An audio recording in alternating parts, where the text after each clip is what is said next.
Shalom, puji Tuhan kita memasuki tahun yang baru dan saya mengucapkan selamat tahun baru tahun 2023. Sungguh jemaat Tuhan kita bersyukur. Oleh anugerah Tuhan kita boleh memasuki tahun yang baru.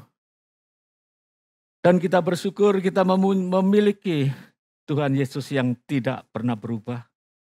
Baik kemarin, hari ini, maupun selama-lamanya. Amin. Dia tidak berubah. Dia tetap menyertai kita, menopang kita. Dia akan selalu menolong kita dan beserta dengan kita. Itulah keberanian kita memasuki tahun 2023. Demikian Tuhan juga akan memelihara kita melalui sakramen perjamuan kudus, di mana kita boleh duduk semeja dengan Dia untuk menikmati pemeliharaan rohani kita, sehingga kita boleh terus berjalan bersama-sama dengan Tuhan. Mari Bapak Ibu sekalian kita bersama-sama akan mendengar firman Tuhan dengan tema yaitu penghiburan hidupku. Yang tadi sudah disampaikan oleh penginjil Christina bahwa mulai hari ini kita memasuki pelajaran dari Katekismus Heidelberg, memasuki hari yang pertama. Kita bersama-sama membaca Alkitab kita di dalam kitab 1 Petrus, pasalnya yang pertama. Kita akan membaca ayat yang ketiga sampai ayat yang ketujuh, dan kemudian kita lanjutkan ayat 18 hingga 19. Mari Bapak Ibu sekalian yang membawa Alkitab atau melalui HP bisa membaca dalam hati atau membaca bersama-sama, silahkan. Untuk kita pahami tentang penghiburan di dalam hidup kita. 1 Petrus pasal 1 ayat 3 sampai ayat 7 demikian. Terpujilah Allah dan Bapa Tuhan kita Yesus Kristus, yang karena rahmat-Nya yang besar telah melahirkan kita kembali oleh kebangkitan Yesus Kristus dari antara orang mati, kepada suatu hidup yang penuh pengharapan, untuk menerima satu bagian yang tidak dapat binasa, yang tidak dapat cemar, dan yang tidak dapat layu, yang tersimpan di surga bagi kamu, yaitu kamu yang dipelihara dalam kekuatan Allah karena imanmu, sementara kamu menantikan keselamatan yang telah tersedia untuk dinyatakan pada zaman akhir. Bergembiralah akan hal itu, sekalipun sekarang ini kamu seketika harus berduka cita oleh berbagai-bagai pencobaan. Maksud semuanya itu ialah untuk membuktikan kemurnian imanmu yang jauh lebih tinggi nilainya daripada emas yang fana, yang diuji kemurniannya dengan api, sehingga kamu memperoleh puji-pujian dan kemuliaan dan kehormatan pada hari Yesus Kristus menyatakan dirinya. Selanjutkan ayat 18 sampai 19 kita baca bersama-sama. Sebab kamu tahu bahwa kamu telah ditebus dari cara hidupmu yang sia-sia, yang kamu warisi dari nenek moyangmu itu, bukan dengan barang yang fana, bukan pula dengan emas atau perak, melainkan dengan darah yang mahal. Itu darah Kristus, sama seperti darah anak domba, yang tak bernoda dan yang tak bercacat. Amin. Berbahagialah kita yang dikaruniakan sabda Tuhan, dan lebih berbahagia jika kita memahami, menyimpan dalam hati dan melakukan dalam kehidupan kita masing-masing. Bapak Ibu yang dikasihi oleh Tuhan, mulai tahun 2023, mulai hari ini kita akan belajar memahami pengajaran atau dasar-dasar iman melalui Katekismus Heidelberg. Bapak Ibu yang dikasihi oleh Tuhan, kita tahu Katekismus itu berasal dari kata katekein, ya, yang artinya adalah mengajar dari atas panggung atau atas mimbar ke bawah, ya, kepada jemaat, ya. Jadi kalau gereja-gereja Lutheran biasanya mimbarnya tinggi sekali, ya. Tinggi seperti Tuhan berbicara langsung pada jemaatnya, tapi di sini enggak, ya. Konco dewek, ya. Sejajar aja, ya. Bapak Ibu yang dikasihi oleh Tuhan, di sini kita belajar bahwa awal daripada Katekismus Heidelberg itu adalah merupakan sesuatu yang diusulkan agar disusun, yaitu melalui Raja Frederick III dan Raja Kurflas dari Kekaisaran Jerman. Dan ibu kotanya namanya Heidelberg. Itu sebabnya disebut Katekismus Heidelberg ya. Biasanya bahasa Jerman kemudian diterjemahkan ke bahasa Belanda. Karena Belanda membawa kekristenan ke Indonesia, ini katekismus pun dibawa ke Indonesia. Tapi yang diterjemahkan dalam bahasa Inggris, biasanya itu dipakai oleh gereja-gereja yang sama ya, gereja Calvinis atau gereja Reform. Yang berbahasa Inggris biasanya disebut Katekismus Westminster ya. Seperti yang saya pakai pada waktu saya pelayanan di Malang. Bapak Ibu yang dikasihi oleh Tuhan, selama 52 minggu kita akan belajar sehingga kita bisa memahami dengan baik dasar-dasar iman Kristen supaya kehidupan kita tidak goyah menghadapi segala macam tantangan yang semakin hari semakin berat. Tentunya kita membutuhkan pengajaran-pengajaran dasar agar iman kita tidak goyah. Sungguh kita memasuki tahun 2023 dengan satu isu-isu resesi ekonomi. Dan itu sudah dimulai bagaimana dengan pengurangan para pegawai dan yang lain-lain. Bapak Ibu yang dikasihi oleh Tuhan, gambaran kehidupan yang semakin sulit yang kita hadapi di tahun 2023. Tetapi kita harus sadar bahwa segala sesuatu yang terjadi di tengah-tengah dunia ini berada dalam kedaulatan Allah. Apapun yang terjadi, semua dalam penguasaan Allah. Semua di dalam pemeliharaan Allah secara khusus bagi kita, anak-anaknya. Maka dari manakah kita bisa mendapatkan penghiburan yang sejati di tengah-tengah dunia ini? Mungkin kalau kita mengharapkan penghiburan itu datangnya dari manusia, ya manusia menghibur kita cuman abang-abang lambe ya. Cuman ya sekedarnya aja basa-basi. Karena manusia tidak tahu sebentar lagi apa yang terjadi, dia tidak tahu.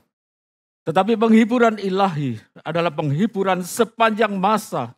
Bukan saja saat ini ketika kita berada di tengah-tengah dunia. Tetapi setelah kita meninggalkan dunia ini, maka kita pun akan tahu apa yang akan terjadi. Maka dalam minggu yang pertama ya, kalau dulu selama 52 minggu kita selalu membaca Katekismus Heidelberg ya. Maka saat ini kalau kita ingat-ingat dulu apa yang kita baca, lupa enggak kira-kira? Lupa semua, baca seret itu lupa ya. Jadi saat ini kalau kita mencoba mempelajari agar kita bisa mengingat dan hidup dalam kebenaran firman Allah. Dalam hari yang pertama dikatakan apakah penghiburan saudara baik pada waktu hidup ini maupun pada waktu mati? Inilah pertanyaan yang pertama. Dan ini kalau saya pelajari isinya adalah tentang penebusan daripada Kristus. Jadi Bapak Ibu yang dikasihi oleh Tuhan, bahwa Tuhan sudah menyediakan penghiburan bagi kita anak-anaknya melalui kebenaran firman Tuhan yang tidak akan berubah, yang akan tetap relevan sepanjang zaman. Langit dan bumi akan berlalu, tetapi firman Tuhan tidak akan berlalu. Segala janji-janji Tuhan akan digenapi dalam hidup kita. Oleh karena itu memasuki tahun yang baru ini, mari kita merenungkan apakah yang menjadi penghiburan sejati bagi kita sebagai anak-anak Tuhan. Baik pada masa kini, baik pada masa yang akan datang sesudah kematian. Yang pertama-tama yang perlu kita renungkan Bapak Ibu sekalian. Penghiburan yang datang daripada Tuhan itu yang pertama adalah bahwa tubuh dan jiwa kita itu adalah milik Kristus untuk selamanya. Ya. Coba kita katakan bersama-sama.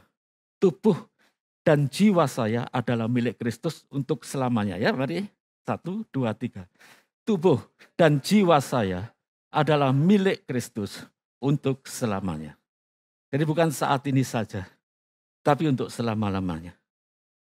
Kita baru saja merayakan Natal dengan penuh sukacita, gegap gempita. Wah, rasanya luar biasa. Panitia Natal bekerja. Dan kita pulang dengan damai yang luar biasa. Sukacita karena Tuhan memimpin sepanjang acara Natal dengan baik. Namun Bapak Ibu yang dikasihi oleh Tuhan, sadarkah kita bahwa sesungguhnya Natal itu bagi Allah adalah awal daripada penderitaannya, pengorbanan Allah. Ketika dia berinkarnasi menjadi manusia, dari takhta kemuliaan kemudian menjadi manusia yang hina di dalam pribadi Tuhan Yesus Kristus. Yang adalah 100% Allah dan 100% manusia. Tetapi yang kita tahu itu merupakan awal daripada penderitaan. Mengapa Allah harus menjelma menjadi manusia? Tidak lain karena manusia sudah jatuh ke dalam dosa. Roma 3 ayat 23 apa? Semua manusia telah berbuat dosa dan telah kehilangan kemuliaan Allah. Dan apakah upah dosa itu? Upah dosa ialah maut, kebinasaan yang kekal. Sekalipun di dalam dunia, di tengah-tengah dunia ini kita mungkin mempunyai kebaikan-kebaikan, amal yang soleh, tetapi semuanya bercacat. Karena kita sadar ketika manusia jatuh dalam dosa, gambar dan rupa Allah itu menjadi rusak. Sehingga karakter Allah yang baik yang diciptakan, yang diberikan kepada manusia menjadi rusak. Dan akhirnya kehidupan kita penuh dengan kekurangan dan kelemahan. Demikian juga kebaikan kita, amal saleh kita. Sungguh itu bercacat di hadapan Tuhan dan tidak sempurna. Penuh dengan motivasi-motivasi yang tersembunyi. Jikalau seorang mempunyai banyak uang dan kemudian dia memberikan bantuan pada panti asuhan, sungguh luar biasa. Namun Bapak Ibu sekalian, motivasinya apa? Dengan menyumbang ke panti asuhan supaya saya masuk surga. Itulah biasanya yang menjadi motivasi. Itu sudah tidak benar. Kalau memberi ya memberi ya. Bapak Ibu yang dikasihi oleh Tuhan, Alkitab dengan jelas menyatakan kepada kita, akibat daripada dosa itu apa? Yaitu keadaan manusia terjual di bawah kuasa dosa. Roma pasal 7 ayat 14. Mari kita membaca Roma pasal 7 ayat 14. Di situ kita tahu bahwa kondisi manusia yang berdosa itu terjual di bawah kuasa dosa ya. Roma 7 ayat 14, 1, 2, 3. Sebab kita tahu bahwa hukum Taurat adalah rohani. Tetapi aku bersifat daging, terjual di bawah kuasa dosa. Jadi Bapak Ibu sekalian, ketika dosa itu masuk ke dalam dunia, dan Allah memberikan hukum Taurat, maka manusia tidak mampu melakukan hukum Taurat. Hukum Taurat adalah rohani, standar Allah yang khusus, standar Allah yang suci. Tetapi manusianya sudah berdosa dan rusak total. Sehingga manusia tidak bisa melakukannya dengan sempurna. Dengan kata lain, akibatnya manusia akan binasa. Roma 3 ayat 19 sampai 20. Supaya setiap mulut dan seluruh dunia, setiap mulut tersumbat. Karena seluruh dunia akan jatuh ke bawah hukuman Allah. Sebab tidak mungkin manusia dibenarkan dengan melakukan hukum Taurat. Karena justru melalui hukum Taurat manusia mengenal dosa. Artinya apa Bapak Ibu sekalian? Kehidupan manusia itu sudah dirusakkan oleh dosa dan diperbudak oleh dosa. Yohanes pasal 8 ayat 34 dikatakan barang siapa berbuat dosa adalah hamba dosa. Siapa yang berbuat dosa itu sudah diperbudak oleh dosa. Dan tuannya adalah dosa dan iblis. Sehingga dengan demikian seluruh manusia akan jatuh ke bawah hukuman Allah. Tuhan Yesus bernatal di dalam dunia ini dengan satu tujuan. Dia akan merasakan segala penderitaan dosa akibat dosa manusia. Tetapi yang kedua, Tuhan Yesus datang untuk mati di atas kayu salib, untuk menebus kita. Artinya membayar segala tuntutan dosa, akibat daripada dosa yang membawa kebinasaan bagi manusia. Maka disitulah Tuhan Yesus bernatal di tengah-tengah dunia ini dengan tujuan. Dia merasakan penderitaan manusia akibat dosa dan akhirnya dia sendiri yang menjadi korban mati di atas kayu salib. Untuk menebus kita, artinya membeli kita kembali. Supaya kita kembali bisa dimiliki oleh Allah. Wahyu pasal 5 ayat 9. Di situ dikatakan dengan jelas, Wahyu pasal 5 ayat 9. Engkau layak menerima gulungan kitab itu dan membuka meterai-meterainya. Karena engkau telah disembelih, artinya disalibkan. Dan dengan darahmu engkau membeli atau menebus mereka bagi Allah. Dari tiap-tiap suku dan bahasa dan kaum dan bangsa. Disinilah kita melihat Tuhan Yesus datang mati di atas kayu salib untuk menebus kita. Menebus itu artinya membeli kembali dengan suatu harga. Harganya sangat mahal, yaitu nyawanya Kristus yang suci dan tidak bercela. Untuk membayar lunas segala tuntutan dosa dan akibat dosa yang telah kita perbuat. 1 Petrus pasal 1 ayat 18-19. Mengingatkan kepada kita bukan dengan barang fana. Bukan pula dengan emas ataupun perak ataupun emas. Melainkan dengan darah yang mahal. Yaitu darah Kristus atau nyawa Kristus yang suci dan tidak bercacat dan tidak bernoda. Itulah harga tebusan bagi kehidupan kita yang akan binasa, yang telah diperbudak oleh dosa, yang diikat oleh dosa, yang terus-menerus hidup di dalam dosa, yang akibatnya kita akan binasa, tetapi itu dibayar lunas oleh Kristus. 1 Korintus 6 ayat 20 dikatakan, sebab kamu telah dibeli dan harganya telah lunas dibayar. Karena itu muliakan Allah dengan tubuhmu. Jadi Bapak Ibu sekalian, inilah arti penebusan. Membeli kembali, membebaskan kita dengan harga yang mahal.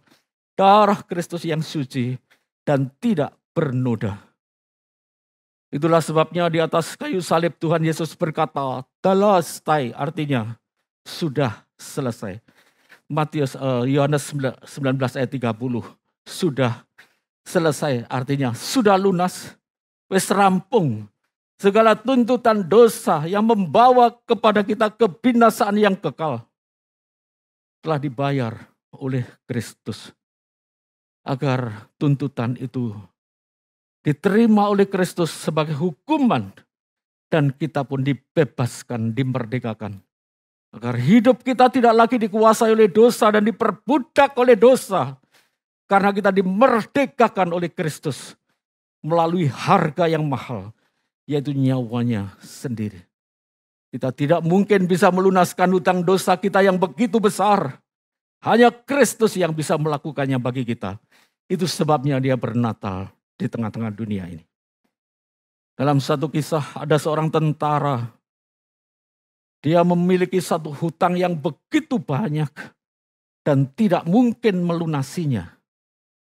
Maka sang tentara tadi akan menembakkan pistolnya di kepalanya. Dan kemudian supaya dia bebas dari segala hutangnya, begitu ya pikirnya. Dia berpikir akan bertindak, dia mikir terus sampai akhirnya dia kelelahan dan tertidur. Ketika itu pistol di tangan kanannya dan di tangan kirinya memegang satu tulisan, siapakah yang dapat melunaskan hutang saya yang begitu besar? Pada saat itu lewatlah seorang kaisar yang sedang memeriksa barisan tentara perangnya dan membaca tulisan di tangan kiri daripada tentaranya yang tertidur itu. Siapakah yang dapat melunaskan hutang saya? Lalu diambillah kertas itu. Kemudian ditulis kaisar itu sanggup dan ditandatangani. Dan Bapak Ibu sekalian, ketika dia terbangun, dia terkejut membaca tulisan kaisar. Dan ternyata semua hutang-hutangnya dilunasi. Bapak Ibu sekalian, hanya Kristus yang bisa melunaskan hutang dosa kita, yang membawa kepada kita hukuman maut atau kebinasaan. Kristus melunaskan semuanya ini untuk memerdekakan kita dari belenggu dosa, untuk melepaskan kita dari kekuasaan dosa, Supaya selama kita hidup di dunia ini, kita tidak lagi memberikan diri kita dikuasai dosa. Supaya hidup kita senantiasa dimerdekakan dan mengalami damai sejahtera. Yohanes 8 ayat 36 dikatakan, jika anak itu memerdekakan kamu, kamu pun benar-benar merdeka. Sebab hanya Kristus, sang anak itu, yang menjadi manusia, yang berkorban di atas kayu salib. Dia membayar lunas seluruh hutang dosa-dosa kita yang membawa kepada kebinasaan. Jadi kita bersyukur Bapak Ibu sekalian karena hutang dosa kita telah dilunaskan. Maka akibat daripada pembayaran Kristus, akibat dari penebusan Kristus tersebut membawa satu efek dalam hidup kita, yaitu hidup kita, diri kita, mulai saat kita percaya kepada Tuhan Yesus, maka hidup kita bukan milik kita sendiri. Milik siapa Bapak Ibu sekalian? Milik Tuhan Yesus sang penebus kita. Dialah yang memiliki hidup kita baik saat ini maupun yang akan datang. Tubuh jiwa kita bukan milik kita sendiri, tapi milik Dia yang telah menebus kita untuk selama-lamanya. Baik dalam hidup sekarang maupun dalam hidup yang akan datang.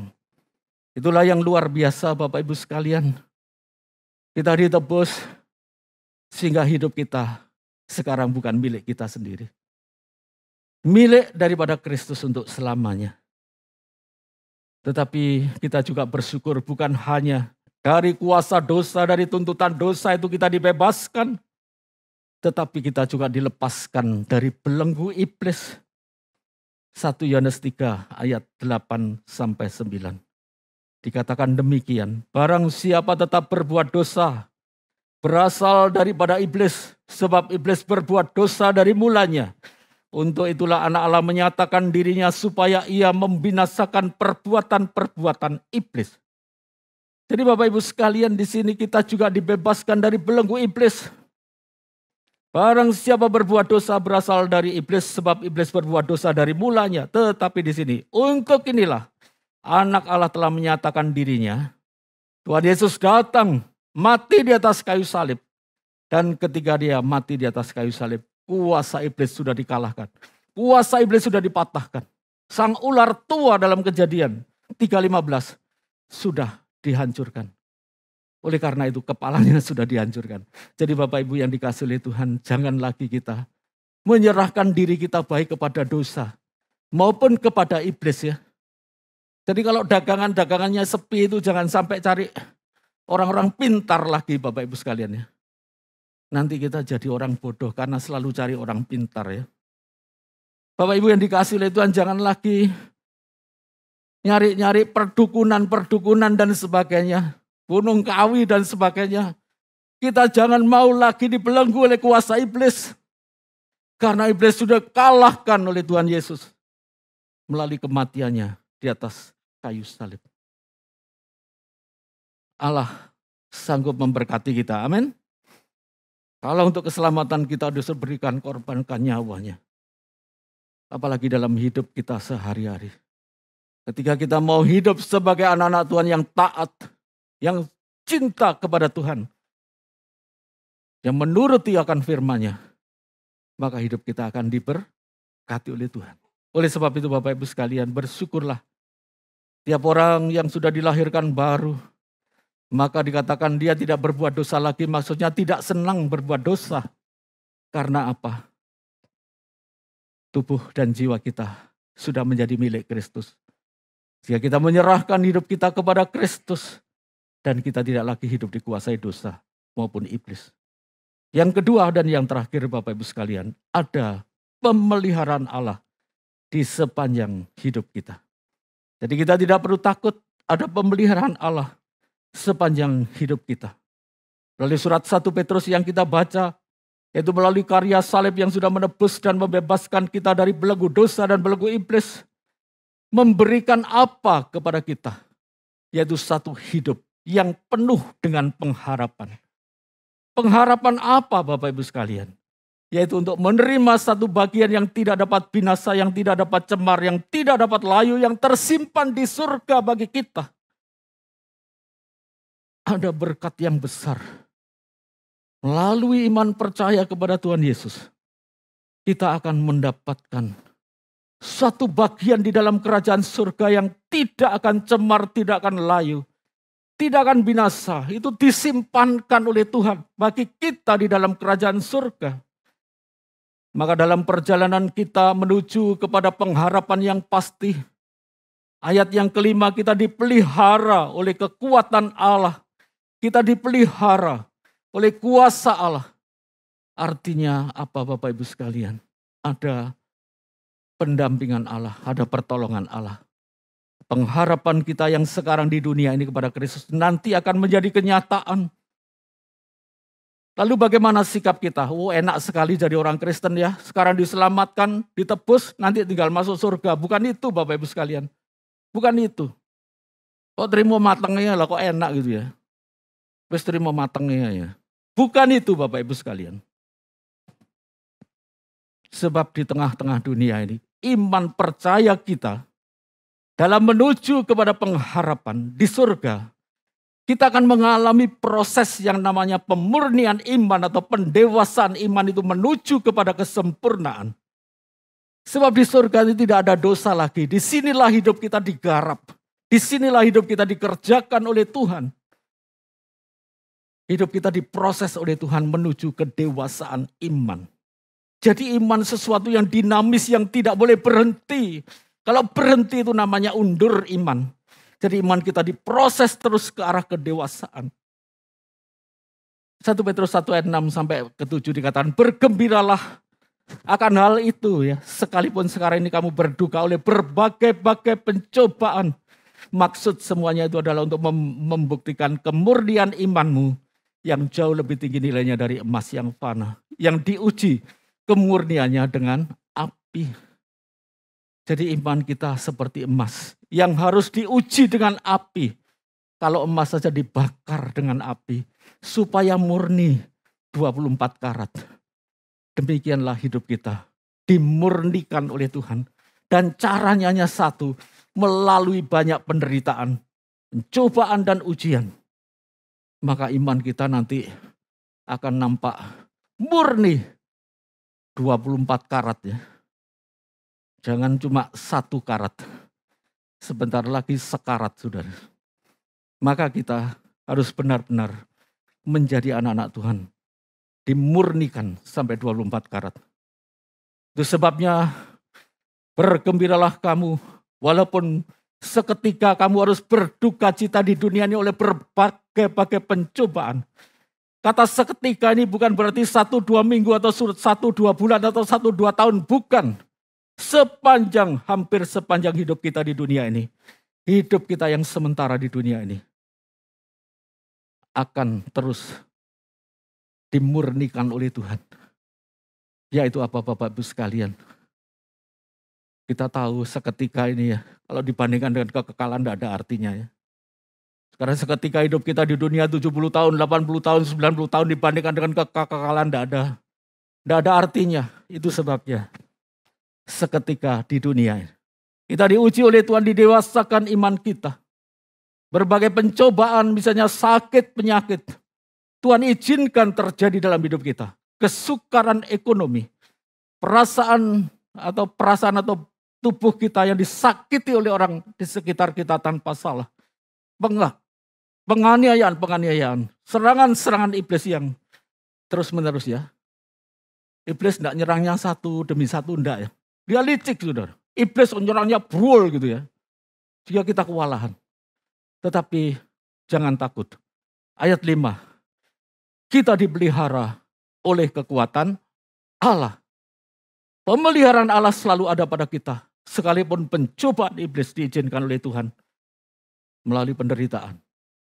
Roma 8 ayat 14 dikatakan, sebab aku yakin bahwa penderitaan zaman sekarang ini tidak sebanding dengan apa? Kemuliaan yang akan kita dapatkan di surga. Karena itu Bapak Ibu sekalian, di dalam menghadapi segala penderitaan, ada pemeliharaan Allah yang terus akan menopang kita. Terus akan menolong kita. Bahkan sehelai rambut pun tidak akan jatuh tanpa seizinnya. Matius 10 ayat 30, Selai rambut pun tidak akan jatuh di luar kehendak Bapa yang di surga. Dan ingatlah segala sesuatu yang terjadi dalam hidup kita diizinkan oleh Tuhan demi kemuliaannya. Roma 8 ayat 28, ingat itu? Allah turut bekerja dalam segala sesuatu untuk mendatangkan apa? Kebaikan. Bagi mereka yang mengasihi Dia, bagi mereka yang terpanggil sesuai dengan rencana Allah. Oleh sebab itu Bapak Ibu sekalian, apakah yang menjadi penghiburan sejati bagi kita anak-anaknya? Bersyukur kalau kita ditebus. Mengingatkan bahwa kita sudah dimerdekakan. Dibebaskan dari belenggu dosa. Mari hidup dalam kemerdekaan yang sejati. Bahwa tubuh kita pada saat ini bukan milik kita sendiri, tetapi miliknya siapa? Milik Kristus Sang Penebus. Bersyukur kalau Tuhan menyediakan bagi kita harta di surga yang tidak dapat binasa, yang tidak dapat layu, dan yang tidak dapat cemar, yang tersimpan itu semuanya bagi kita. Bersyukur kalau kita diproses oleh Tuhan dalam kedewasaan iman. Tuhan cinta kita. Sebatas di dunia ini penderitaan kita. Tapi nanti pada akhirnya kita menerima sukacita di dalam kerajaan surga. Di dunia selalu akan ada pemeliharaan Allah dalam segala situasi dan kondisi yang kita hadapi. Mari Bapak Ibu sekalian hadapi. Masuki tahun 2023 dengan komitmen. Jangan lagi hidup dikuasai dosa. Hiduplah dalam kemerdekaan yang indah bersama Kristus. Layanilah Tuhan, cintailah Tuhan. Hiduplah hanya bagi kemuliaan Tuhan. Maka sesungguhnya sepanjang tahun, dalam ayat dikatakan bahwasanya untuk selama-lamanya kasih setia Tuhan. Tuhan menolong kita, memberkati kita untuk memasuki tahun baru dengan komitmen saya tidak mau dikuasai dosa. Saya akan benci dosa itu. Dan saya mau hidup kudus bagi Tuhan, memuliakan Tuhan. Dan saya mau diproses oleh Tuhan. Bahkan saya mau terus mengasihi Tuhan dan melayani Tuhan sampai dunia ini berakhir. Mari kita berdoa.